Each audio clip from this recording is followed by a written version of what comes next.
You're right on time because Orange Juice in the Kitchen is about to get started. We're your hosts. I'm Annie Graff. And I'm Maggie Jensen. Pull up a chair because the OJ is flowing and it's about to get juicy. We're getting deep in our convos about sobriety and mental health because that's how we've both found deep love for ourselves and the lives we live. And when you love yourself in your life, there's nothing to escape. This is the real on how vibrant and colorful alcohol freedom feels. So grab your glass. Cheers, besties. Let's chat. Hello. Welcome to OJ in the Kitchen. It's Maggie. And Annie, and this is our first real episode. Before we hit record, we were like, oh my gosh, okay, we're doing it. And we're so excited that you guys are leaning into it and you press play. So you want something from this episode and we're about to give it to you guys. We're going to start off actually with just like a trend. We're going to make a staple here on OJ in the Kitch, which is sharing our quotes. We love our quotes and having kind of whatever's on our heart in that day. We're going to share it with you guys and use that to kind of maybe propel our conversation just to kind of have a starting point. So Maggie, do you want to share your quote first? Yes. And in true Annie and Maggie tradition, we were literally on the same brainwaves today.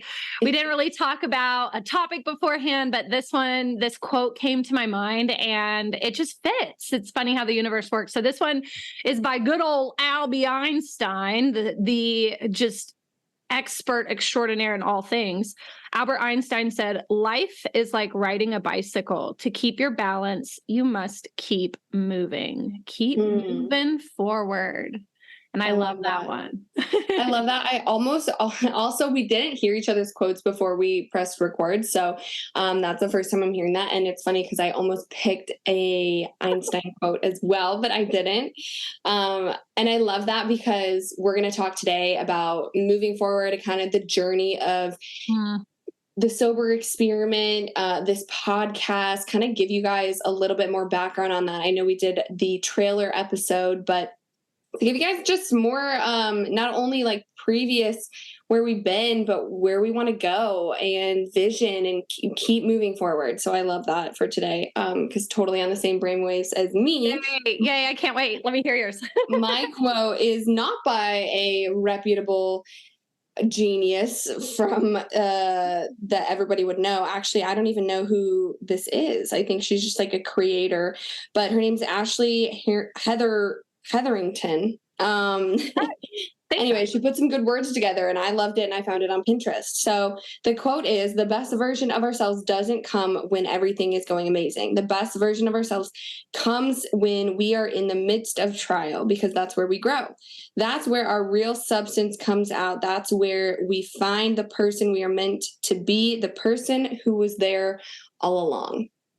Oh my gosh, chills. And I love that because I think so often we think we need to like reinvent ourselves or like trash old us and become something new. But I think also, which we talk about that so often with the sober experiment, we talk about in sobriety, be kind of awakening a new version of ourselves. But, you know, I think there's something to be said about honoring the previous versions of ourselves and recognizing that like we are still who we were. We are just choosing to show up a little bit differently and take action differently, think differently, form new habits, do new things, spend our time differently, like, you know, but ultimately we're constantly, like your quote, moving forward and growing forward, learning from experience. And like, I think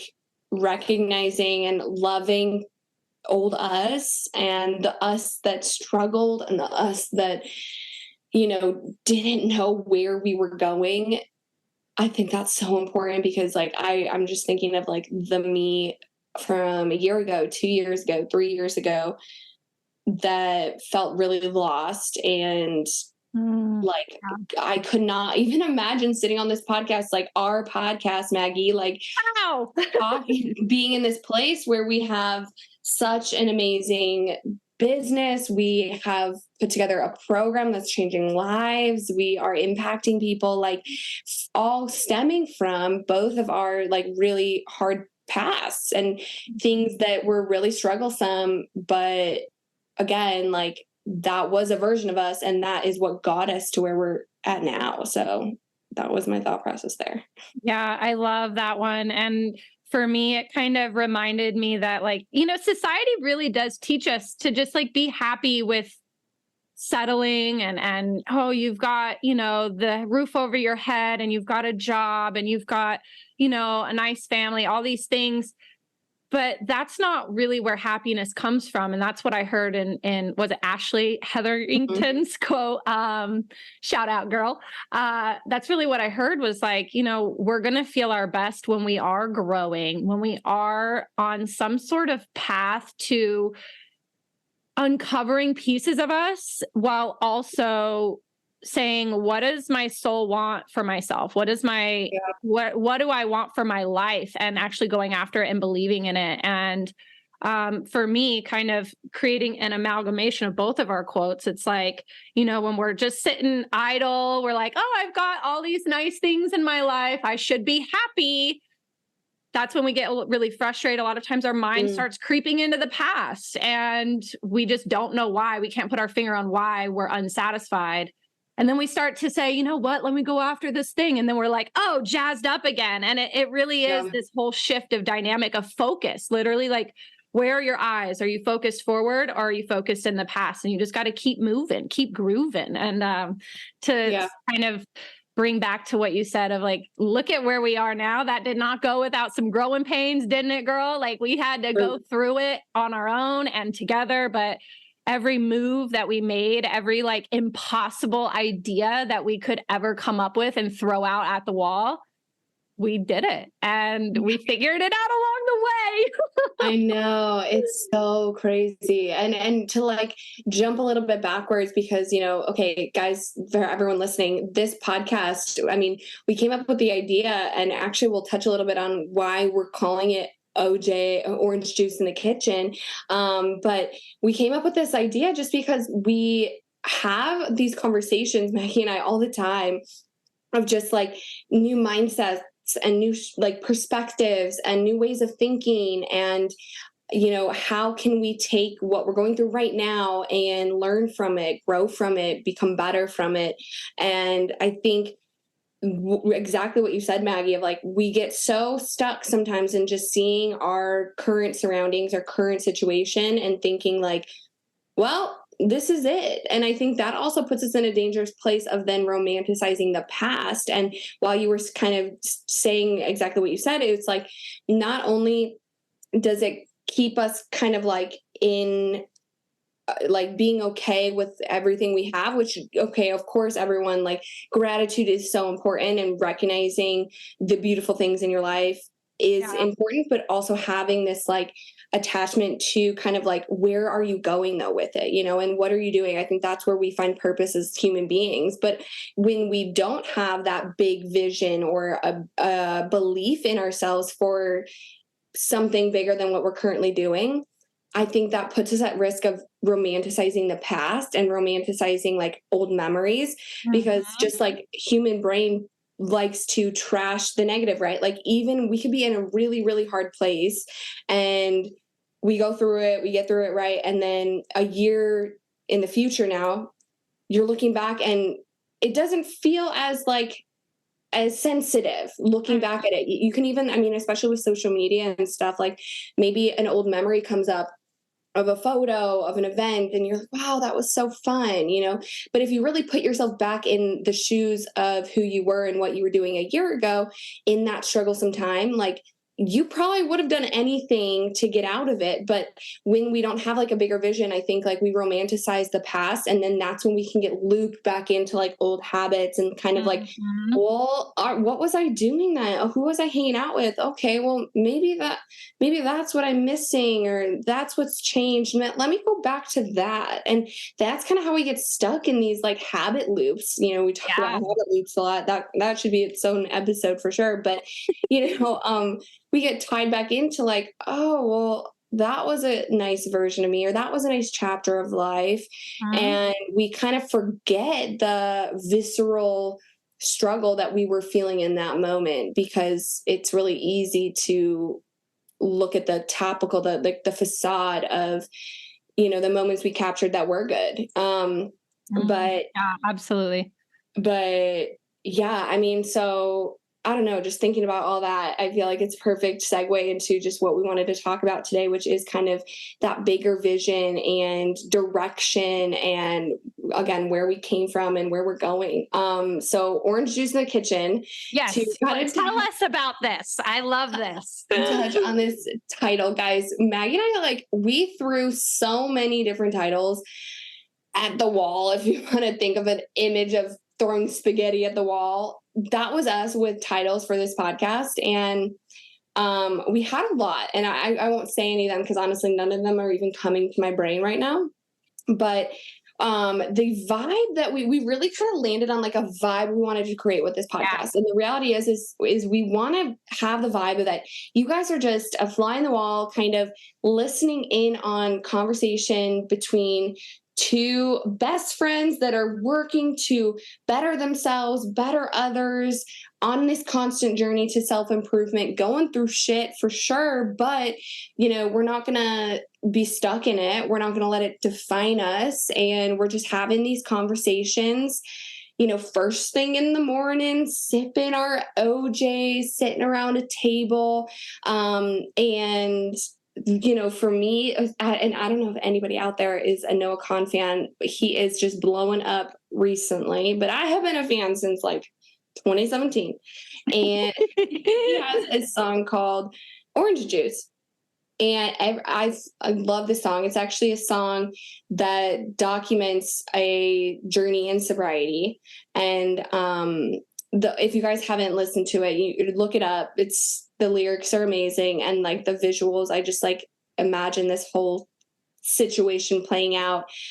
Someone struggles with sobriety, someone's struggle with the past and what happened while they were drinking, and then kind of goes forward into now they're sober and they're trying to be around family and friends again, trying to connect with people from their past again. And one of the phrases was, there's orange juice in the kitchen. It was bought for the children, but it's yours if you want it. We know you got sober. No one's going to tempt you. There's orange juice in the kitchen. So for me, it's like always this, I have chills right now because the song just like gives me this like peace of mind, or this like feeling of safety in kind of leaning into a new version of ourselves and saying, hey, there's orange juice in the kitchen. It was for the children, but you can have it too, is kind of this idea that like, hey, whoever you're wanting to become out there, for everyone listening, is like, whoever you're wanting to lean into and wherever you're wanting to grow. And if you don't feel 100% accepted or understood by the people around you, Maggie and I want to give you that place and space to feel that here, and kind of like give you you guys can't see me, it's obviously all audio, but I'm like reaching out, like giving you a glass of orange juice to sit with us in the kitchen, like to have this conversation, to be a part of this growth, and to let you know that you are understood and you are heard and you are loved and you are seen.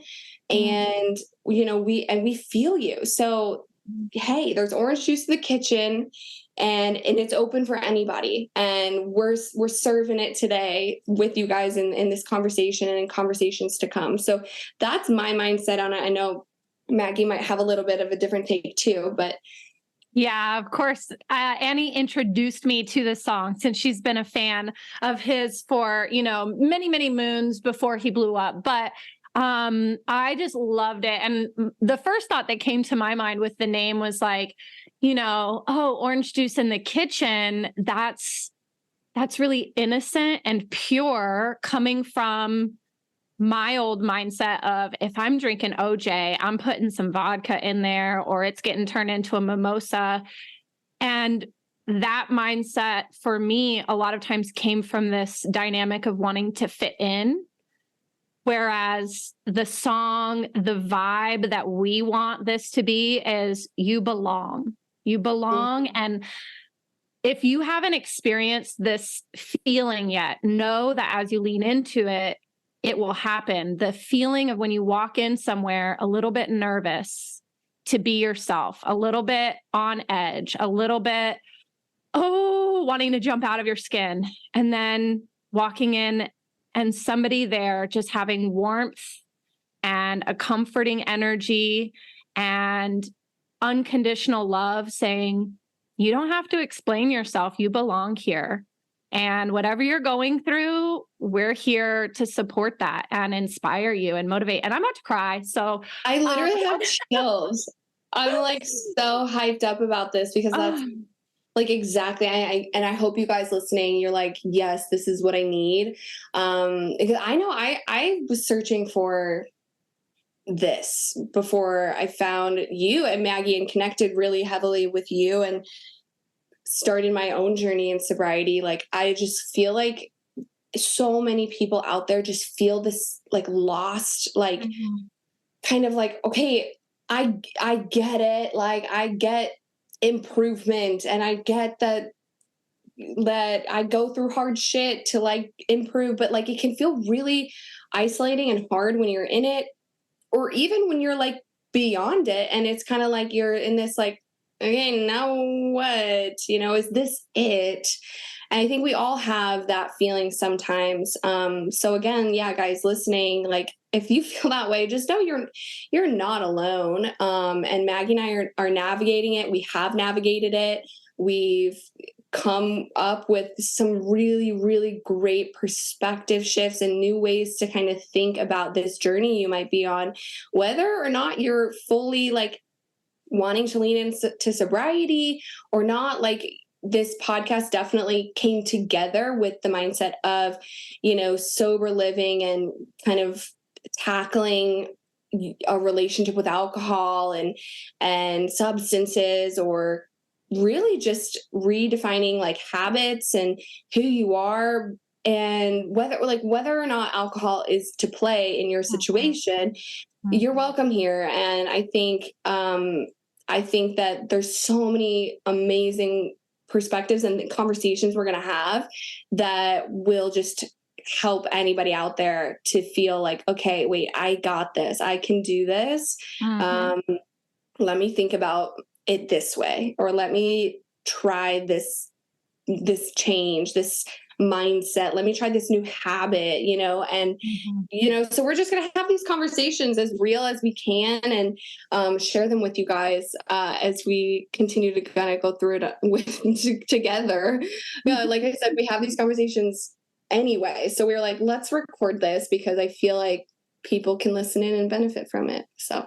Yeah, I feel like if I were on the outside coming in to listen, I would, you know, as soon as we have a lot of episodes, I would play them all the time, because the perspective shifts that we talk about really are the foundation of like revamping your life, and the foundation of like making new decisions every day, and just those small little things, choosing the best thing. Oh, what did Annie and Maggie talk about today? Oh yeah.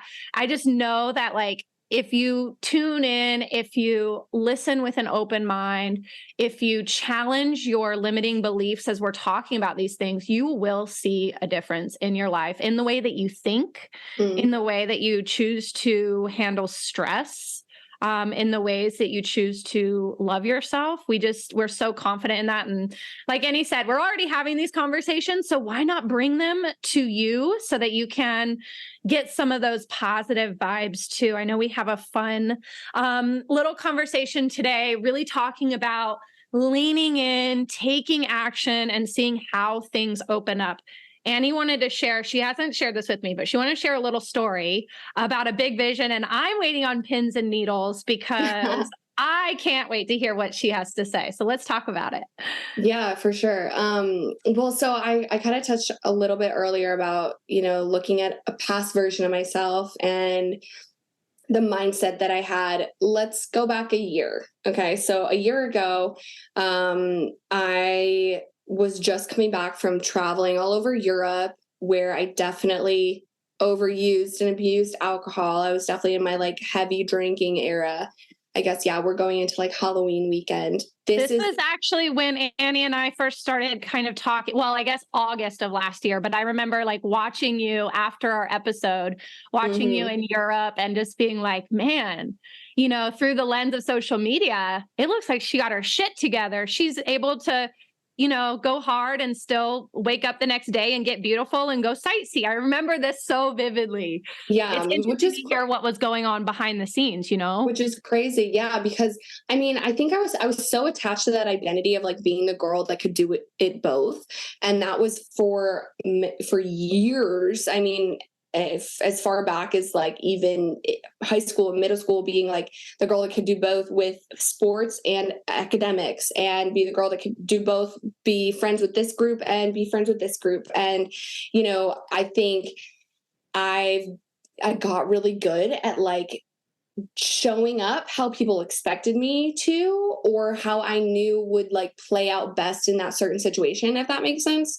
And instead of like really fully leaning into like authentic me and just owning that, and of course I think that comes that led from lack of self-confidence. But again, when I look back at like the mindset shifts and the things that we teach in the sober experiment, it's like I was constantly hopping back and forth between identities that I wasn't really growing roots in one particular identity, you know. So I didn't have confidence in that authentic identity because I wasn't really showing up as her all the time. And identity hopping. yeah. And I was like, oh, well, this identity makes me feel this way in this situation, but then this one makes me feel this way in this situation. So I you know, it's like I was constantly hopping around. So then, you know, to bring it back to last year, like I was running my fitness online coaching business. I was also doing a lot of travel branded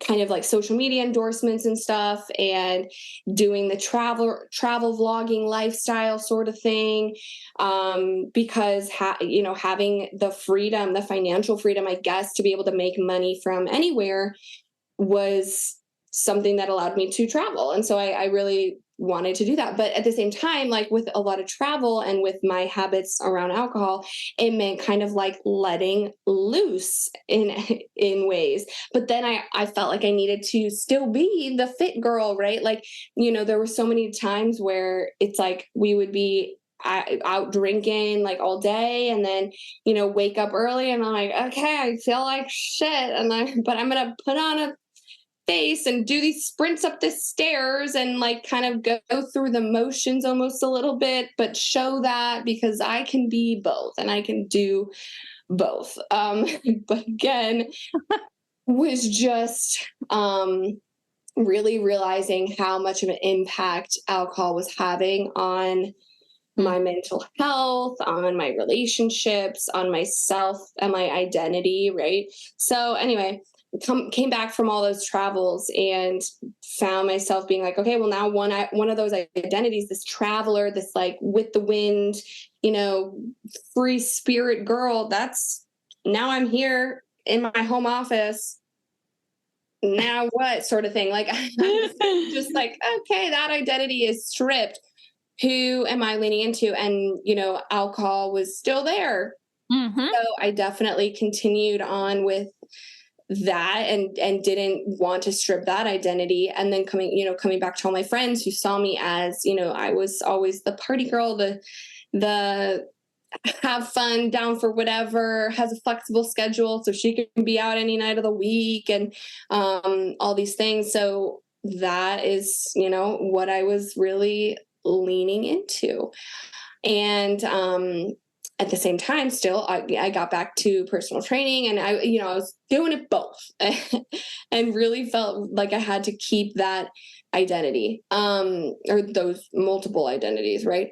But anyway, so it's so crazy looking back at that part of my life, because I would never have thought that now 1 year later, I would be 10 months sober. I would be running a program teaching people how to lean into sobriety and how to love it. I would be loving office hours. I mean, that's something that like I love my time working on progressing my businesses and progressing how I'm showing up and adding value to people, clients. I just got back from a weekend of being at a show for a client who just had this amazing transformation over the last year working with her. She lost 70 pounds and she stepped on stage. And anyway, so a year ago, my vision for like what I was capable of was heavily limited by the situation I was in and what I was actually taking action in and what I wasn't. And so I always knew I felt like called to have big value and to have a big purpose, but I don't feel like I ever really tapped into it until really realizing my relationship with alcohol was kind of keeping me from it. So, fast forward, obviously we kind of talked about this in the trailer episode. I decided January 1st, you know what, I'm going to experiment. I'm going to do 6 months of sobriety and see what happens, sort of thing. And, this is when Maggie and I really started to talk closer. And I had this idea on my heart once I really started to see the effects of sobriety and what it was doing to my mental health, what it was doing to my confidence, my discipline, my belief, like all these things. And that's where, TSC started going from just like a brain baby to then we have a website. And then now we're talking structure. Now we're talking who is going to want to be a part of this and what are we going to, provide value and how is this going to look, and the actual really logistical things of starting a business, starting an online program, starting what we have now created to be the Sober Experiment.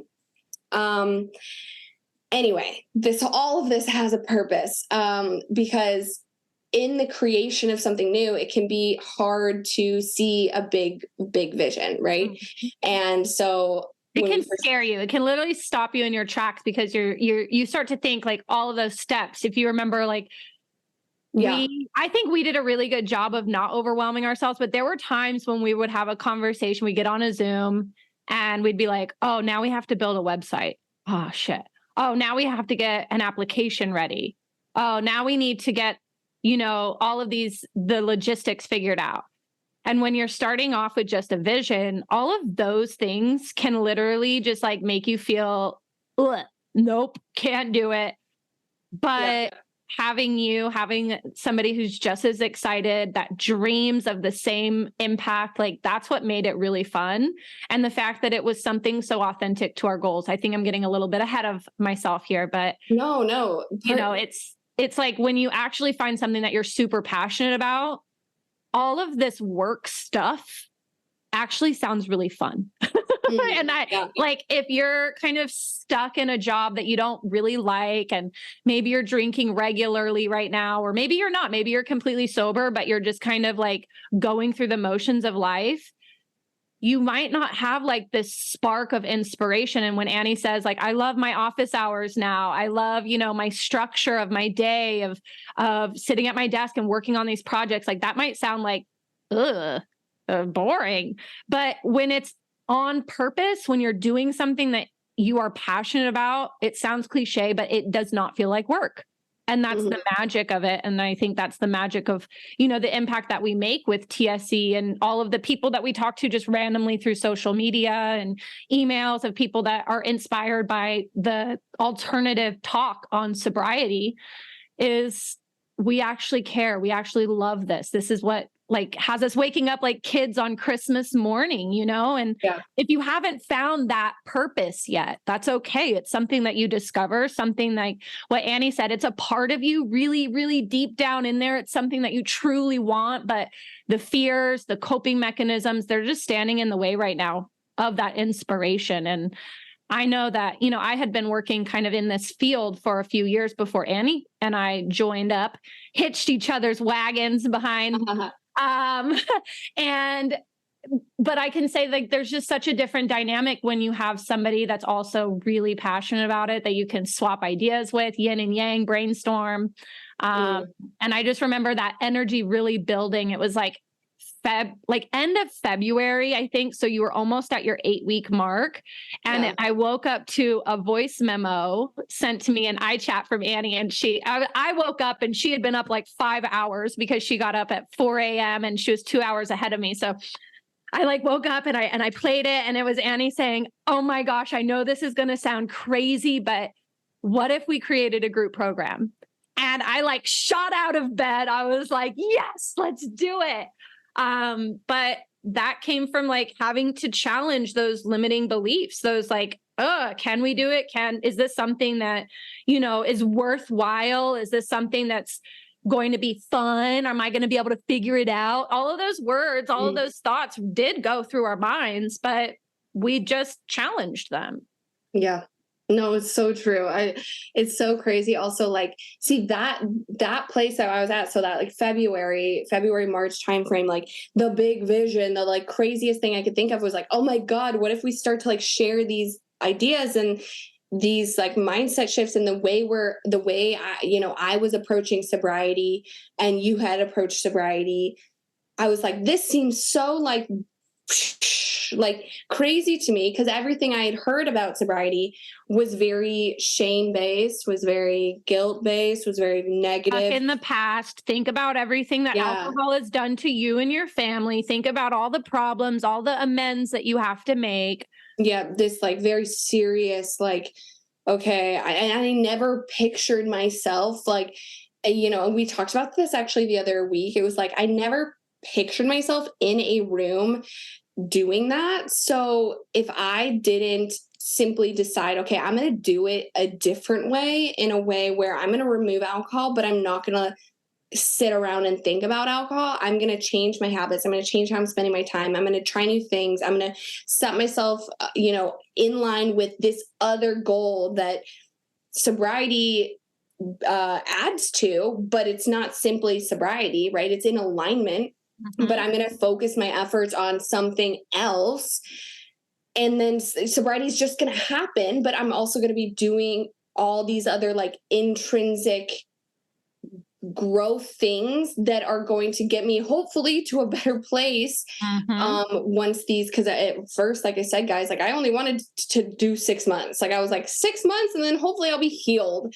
And I'm like, hopefully by then I'll be healed enough and I can go back to alcohol without it being like a damaging thing to my life. Because any other time I tried sobriety in the past, it was very, all right, well, I'm giving it up. I guess I'm just going to sit here and not do anything. So anyway, the biggest vision I could think of was like, oh my God, this is like really changing how I'm thinking of my life going forward. Like, what if we just shared it with other people and taught other people how to do it and started talking about this whole other side of sobriety? Like this was like, that's big vision, right? And so then we did that. And then we did our first round of TSC and we did the 12-week course and built it out and saw the way it changed people's lives, and that built a bigger vision. And now we have an online course and we've done weekend boot camps and we have downloadable guides and we're now going to be doing our first in-person event in Arizona. We like so many things have come from that, but I wanted to share an even bigger vision with you now and guys, if you're listening, I haven't shared this with Maggie yet, and but it just shows that how when you continue to lean into what excites you and what feels good and what is for the good, right?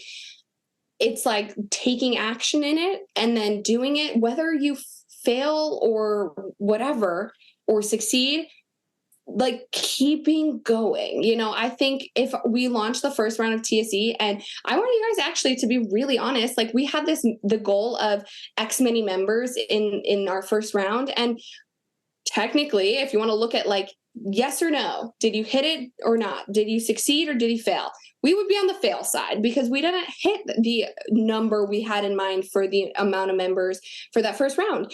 but we didn't look at that as a failure because we also saw the impact we were having, and we were excited about it. And we were like, wait, but we know how we can improve this. Actually, we know, let's keep going. Let's keep doing this. Let's implement new things. Let's change this. Let's make this a thing. Let's, and we continued to work with it. So, that just goes to show that just continue to lean in and take action on the things that excite you, and on that first initial vision, because it's going to continue to build. Yes. As we've been doing that. Yeah. Right? Anything that you think is a failure is actually just a learning lesson. And we had to really, just anchor into that and say, okay, buy the book. Yeah. You could scratch this up to an F, but it's not really an F, because look at all of the people that we are impacting. Look at all of the people that are saying like, wow, I'm freaking free. I'm free of this urge and this desire. This is what I needed. And okay, what can we do more of the good?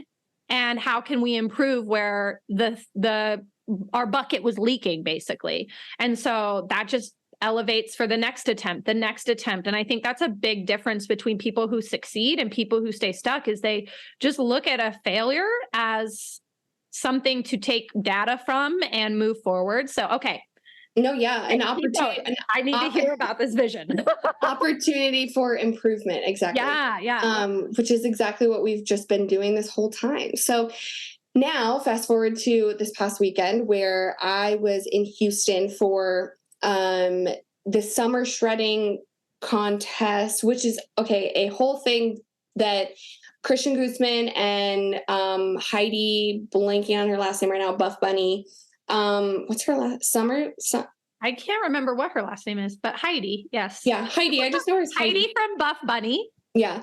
So they, with Alpha Elite and Buff Bunny, they have just created such a beautiful, honestly, a new thing, right? So like my client who just stepped on stage, if you guys know bodybuilding, or if you're in that space, it's very intense. And to step on stage, you have to be quite lean. You have to be quite dedicated. It's like not very many people are going to do that, right? So they have created Heidi and Christian with summer shredding, a whole new kind of approach to bodybuilding. So they still have divisions with figure and bikini and classic physique and men's and all the things that you probably know of by seeing just bodybuilding like online, even if you're not in the space. But then they also have this transformation division.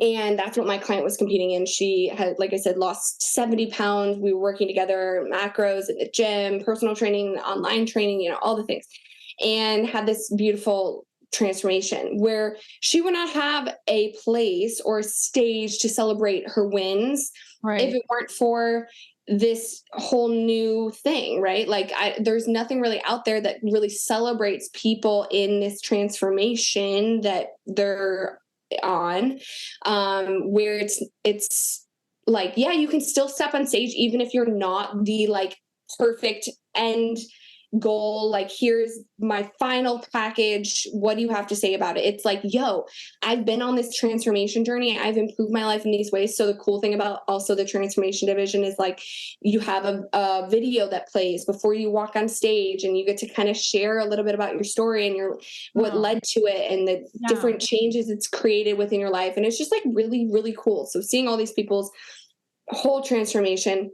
Then I was backstage because I was there with her as her coach. And I was just like all the people that were there. I mean, guys, like you think bodybuilding, you think like, super lean, Olympia bound. Like, I mean, that's, right, what I would think of as traditional bodybuilding. No, like people of all shapes and sizes and ages, men, women, like, you can enter in this. It has to be like a transformation within 3 years. And then there was a category for an under 50 pound weight loss or weight gain, and then over 50 pounds weight difference. So all sorts of people, right? But the community back there was just so positive and uplifting. And everyone was like, just hyping each other up. And it was just like so cool to be around this where, yeah, it was a competition and yeah, it was like competitive, but like everyone's just like celebrating each other. And I was like, wow, okay, this is cool. Now put a pin in that and, remember that. Then I took between like prejudging and finals, there's like this long stretch of the day. So I went over to Alpha Land, which is the gym campus of Alpha Elite, right? And if you guys don't know, I'm doing like this, like not even a promo for these companies, guys, but this is just like the realizations and these epiphanies kind of that I had. So Alpha Land is a gym. But guys, it's like a campus, okay? So, and Maggie, it is like a campus. It is like, it's an indoor gym, it's an outdoor gym, it's a basketball court, it's a sprint tracks, there's a cafeteria, there's a content creator like studio area, there's like outside with like grills and a patio and people filming, and then there's like the boutiques where you have like Alpha Elite and Buff Bunny apparel, and then you have like just like all these different areas. So like I'm walking through, and obviously people working out, but then there's people like there's all the stuff in the cafeteria, like they have your macros, they can make your protein shake. There was like non-macro friendly stuff, but food, people are hanging out. It's not like a gym where you're in, you're out, peace. Like, and again, like community cultivation and connection and just conversation with people. It like gave a place to be around people that are on a journey, right? As well. So, okay, this is the big moment that I had. I'm walking around Alpha Land and I'm like, okay, first off, when they started their brands, when anybody starts a brand, right? Or like Maggie and I were talking about when we started TSE, it's like, there's this, okay, let's get to this first step. Mm-hmm. Oh my God. Okay. We created it. Here's the business. Here's the brand. Here's the product or whatever. And then it's like, whoa. What if we did this? What if we did this? So at some point along the way, I mean, Christian and Heidi, they've had such an amazing journey over the last like 15 years. Over 10 years. Yeah. 15. Yeah. In the industry. And at some point they were like, I think Alpha Land's been around for a while now, but it was my first time there. So seeing it, I was like, this is amazing. It's like, at some point they were like, let's create a whole campus. Like let's give people a place to be. And at some point that is what they wanted, and they created it, and it's there, and it was fucking dope. So my realization was like paired with like seeing people celebrate transformation, celebrate being on a journey, and then seeing like the actual in person at Alpha Land, I was like, what if one day the sober experiment we have a campus essentially. And I'm like, physical place. Yes. A physical place where people are, you come to, because so much of what we say in the sober experiment, right? Like the premise is you remove alcohol, but then you're experimenting with life. So we get our members to start trying new hobbies, leaning into like the idea of playing again, trying new things, meeting new people, working on themselves, of course, therapy and mindset shifts and having deep conversation, self-realization, self-confidence. And so I'm like, okay, what if there was a place where, okay, it's like TSC and you have your rock climbing gym over there, you have your swimming laps pool there, you have your yoga Pilates studio there, you have your cold plunge tanks. You have your cold plunge and your sauna, you have your therapy over here, you have your journaling area over here, silence station, you have your meal prep, kitchen here, and you have the connection and community and like a place for people to be, to celebrate and surround themselves with other people on, again, like, yeah, I say sober journey, but I don't want you guys to think of like, oh, it's like a recovery house. No, I mean, honestly, what I see it being is like, yeah, people committed to removing substances from their life, but then showing up and being like, what do I want to dabble in today? Like, how do I want to work on me? How do I want to show up for me today? And giving them a place to do that, and I don't know, I just got really excited. And then I was like, oh my God, that's a huge vision that is scary. And that's why I didn't tell Maggie about it, like right dead point, like on the moment that I had the thought. But then a little bit more fast forward, I was still thinking about this Sunday and Monday. Today we're recording this, it's a Tuesday. Yesterday, I got a text from a friend, and her fiance are in the sobriety space as well. They actually are personal trainers, and they work with recovery clinics to provide PT sessions and training for the members of the clinic, right? And so they're working on, like, right now, getting like funding from state and from government to be actually funded by the government rather than funded by the clinic. And because they've had some instances where like the clinic shuts down and then they're just like shit out of Right. luck, sort of thing. Yeah. So they're going through all this process and these steps of doing this. And they reached out to me and they're like, hey, we love what you're doing with the sober experiment.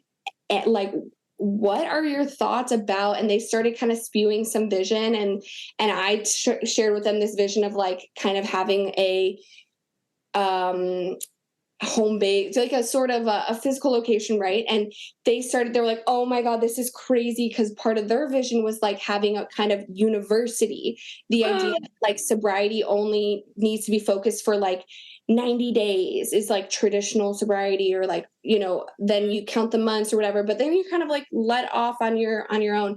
But what if there was a almost university sort of, where you stay there and you work on certain skills? There's certain educational programs you can be a part of, and different areas that you can really cultivate your strengths and your skills. And then also having they're personal trainers too, the movement and the fitness component, the health component. And just, I don't know, we were just like, oh my God, because they just had this sort of epiphany on like Sunday, which is when I was really thinking about it. And it's just so crazy how then like little things fall into your lap and you're like, wait, is this a green flag from the universe, from God? Exactly. Yeah, it is. And I mean, Annie and I both share this belief that, the universe brings things about at the right time. And when you start to believe and you start to really fantasize about these ideas with a positive backing, with like, yeah, this is a possibility. Even if it's a long-term goal, this is a possibility to have this brick and mortar institute, university. When you start to fantasize about it and believe that it's in your potential, then all of the plots, circumstances, and plans start to attract, that you become a magnet for them. And sometimes those things still pop up if you're not in the right mindset. Say if Jamie and Voss reached out to you and you weren't thinking about it yet, you might be like, oh, well, yeah, that sounds cool, but I don't know. But like, you were already in the feeling of it. And then it happened, and it just, like you said, you couldn't hear Annie doing this, but she kept putting her hands to like her temples, and then like the explosion, like mind blown. Like, it's crazy what the universe will bring to your lap when you actually start to lean into this big vision and this idea. And, as you're explaining that, I mean, it's things from my own mental vision board. I used to, and I'm here in Las Vegas, I used to go and do what sounds pretty similar to what Jamie and Voss do at a recovery clinic here in Las Vegas. And I did it for about a year, but I kind of got jaded because I would go in and, in my sessions, I would see the light return to the faces of the patients, and they'd be like, oh my gosh, I can believe in myself again. We worked out, we talked mindset. Well, then 7 days pass again, and I walk back in and they're back to kind of their shameful, defeated attitude. And I said, I'm not going to step foot into another recovery clinic until it has the culture of personal development around the clock. It has the culture of, I can believe in myself. And I said, that's really going to be a thing. But I've always gotten tied up with, how do we get funding? I don't know anything about real estate. I don't know anything about that licensing stuff. So Jamie and Voss, thank you. It's so amazing to hear how, just people can come together to create something, and you attract these people. When you set out with a big vision, you don't know how you're going to get there, because you can't predict somebody coming into your life saying, hey, I have these connections. Hey, I have this same passion. 4 years ago, I would have never known that Annie Graff would hit me up one day and be like, hey, let's talk sobriety. Let's talk alcohol mindset. Let's talk wellness. Yeah. And here we are now talking about, creating not just an online program, not just an online community, but a real in the flesh community. And off recording, we are going to put a date to this. We are going to start to make this feel real, because when you actually start to lean into the idea and make it feel real and imagine how well it can turn out, then you start to get more of the ideas of how to do it, and more people come into your life. And I'm just so excited. I love the vision of all of the different activities. I can see like a crafts room. You know me, I'm like, we need a seminar room, a conference room where we do our classrooms. I'm just, oh my gosh, I love this. We could have one in, I'm sure for Christian and Heidi, it's similar. They have a vision of, maybe doing it in every big city. And that's really what I see, is putting in big cities, maybe smaller satellite areas as well. I know, coming from the Midwest, I think the Midwest could do with some of these types of community places. But wow, I got chills as you were talking about that. Yeah. It's just like crazy, because it's, when you start to lean in and allow yourself to dream big and remove the barriers, remove the things that you are putting energy to that aren't getting you any further. For me, that was alcohol. I was constantly putting energy toward putting out the fires that were created by alcohol in my life, that like I didn't have energy left to like tackle anything else. Yeah. It takes energy to believe in yourself. Yeah, it really does. Because, you can have the belief or the thought, but letting a belief or thought that just sit there and do nothing about it, it only reinforces a belief that you're not capable, you're not worthy, you're not able, it's impossible, it's too far-fetched, So for me, like being like, okay, I'm not putting any more energy toward alcohol. I'm stopping that. And of course there were like the growing pains of that, where I say, 12 weeks was the thing for me that it hit. Like 12 weeks, I was like, oh my God, like my dopamine is back, my love for life, my energy for relationships, like my bigger vision. Like it was almost, things started to get clearer for me, the way my thoughts were coming, the way I started my day, my habits, like so many things started to shift for me around that 12-week mark. And, and that's why we created TSC to be a 12-week program. But after that, then continuing to take steps and actions and continuing to build out the sober experiment, and like all these things that we've been doing is just allowed us to grow belief and confidence in our ability to work with people in this way and provide this value, and to live into this identity. It's like we were taking action, and we weren't just like sitting around being like, well, Maggie, one day when I feel ready, maybe we do that.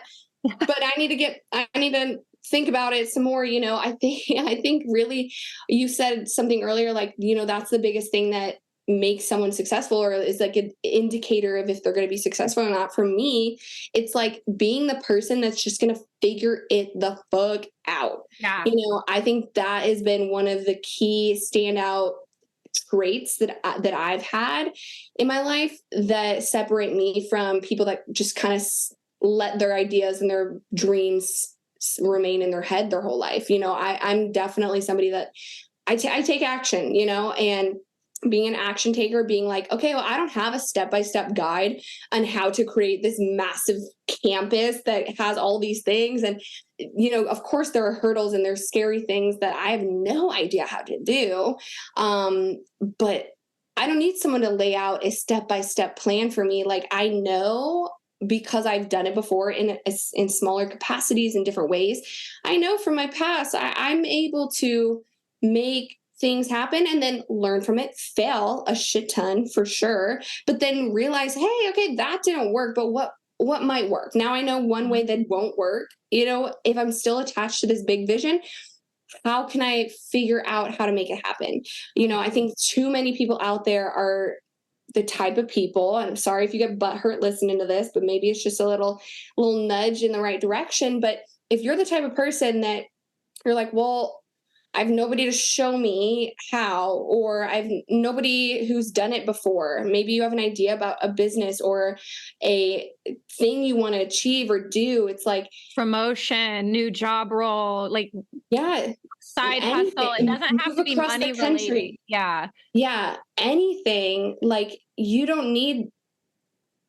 need to start. It's Mhm. really what it comes down to. And then, like Maggie was saying, people will fall into your life that have expertises and have ability to shed light in certain areas that you're unsure about. And, that's what Maggie was for me when I started to lean into my sobriety. And like, literally, she was someone that came across my mind that I was like, well, we had a conversation about sobriety when I was heavily not practicing sobriety, but Totally not practicing. yeah, I was doing the opposite. But she was somebody that came into my mind like when I started leaning into sobriety and seeing the benefits of it. I was like, I need to reach out to her because like I feel like she's been doing this for a while and I kind of have this idea. And then we started talking and things just flow, things happen, right? So, but it was that action take. It's like if I hadn't reached out to her, if I would have been like, no, I'm not even 100% sure on this. I don't even know what I want from this, or I don't even know what the idea would be. If I just let all those things just be thoughts, honestly, I don't even know if I would hopefully I would still be, sticking to my sobriety and seeing how beautiful it allowed my life to be, but I definitely wouldn't be able to provide the value to the people that we are providing value to now, in it, especially in the way that we are. Like there's so many ways that Maggie is the yin to my yang, and which we talk about all the time. But it's like if you just sit there and let your current situation and current circumstances, your current personality traits, your current identifiers be what they are, and you're like, this is just it, this is just life, this is just who I am, then that's gonna be Who just how you your are. life is. It's gonna be who you are. It's gonna be what your life looks like. That's what it's gonna be. But if you allow yourself for a moment to be like, well, what if I, maybe you feel a heart tug to get into art. Like, what if I just signed up for that art class? And what if I just, started making art regularly? What if I started showing my art to the world? What if I entered my art into this gallery? What if I did this? What if I sat on the street and made art and let people walk by and watch it? Like, what if just lean into it, just take action in it? And who knows, maybe art's not your life calling, but maybe someone walks by and sees you creating art and something happens with this connection. Like you just never know. And the only way to figure it out is through taking action and trying and doing. And you're gonna, by doing that, build not only your vision, but your confidence. You're going to build your belief in your ability to do it. You're going to build a track record of being able to do new things, of trying new things, of leaning into, we talk about intuition and I always say heart tugs. But if you don't feel aligned, or you don't feel like I don't have an intuition, or I don't have heart tugs, Annie, you just aren't allowing yourself to listen to them or lean into them or follow them. You're having an idea and then you're shutting it down automatically and telling yourself you're not capable and it's not even worth trying, so you don't even take action, right? So action taking, it builds confidence and it'll build your vision too. And if you're listening and you're like, well, my vision isn't to create this big thing and it has nothing to do with sobriety, but I don't know. If you're caught up in that, just relax and just know that there is something inside of you that you love, that you absolutely love, that kind of does scare you when you think about going after it. But challenging that fear and going after is what makes life itself intoxicating. And it really is the thing, the growth, the process that makes life fun, to where you don't want to escape it anymore. And you want to show up and you want to be a morning person and you want to be productive and you want to do all that. You want to talk to people without alcohol in your system. You want to go out and make these connections and have these magical epiphanies and magical experiences where you just know the universe sent someone to you on purpose to help you along. And if you're stuck in that, what if I could never, I don't think I could figure it out, then really, I would even say, rewind, go back to Annie when she was just saying, I'm the type of person that can figure it out. I'm not the type of person that needs somebody to hold my hand the whole way, because if you're stuck, you probably believe that you are the type of person that can't figure it out. And you're a human being. You have a magnificent mind, so you can figure it out. You've got this. And keep reminding yourself that you don't have to know all of the steps towards your end goal, that just leaning into it makes life so fun, and you learn along the way, and you learn what to change and how to navigate. But just like the quote that I shared from Albert Einstein, if you stay on the bike and you're not moving forward and you lift your feet up, what do? You topple over, right? If you try to go backwards, then you're like scraping your calves with the pedals, and you don't know where you're going, and you're just wobbly. The only way to make life fun is to move forward. And yes, bring parts of you that might still be hurt, might still be jaded, might still need to be healed. Bring those along with you.